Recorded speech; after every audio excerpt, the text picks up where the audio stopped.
We guide you through how to fix iPhone not charging.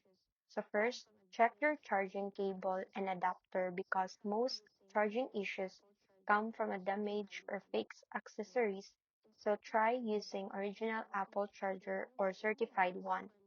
Next, inspect your charging port and gently remove any dust or lint using dry soft brush or toothpick because even a small blockage can stop power flow. Then try a different power outlet or USB port to rule out a faulty source. If it still won't charge, force restart your iPhone by quickly pressing volume up, volume down, then holding the side button until the Apple logo appears. This can reset minor software glitches. Also check your battery health in settings because if it's too degraded, your phone may charge slowly or not at all. Make sure iOS is updated since outdated software can sometimes cause charging bugs.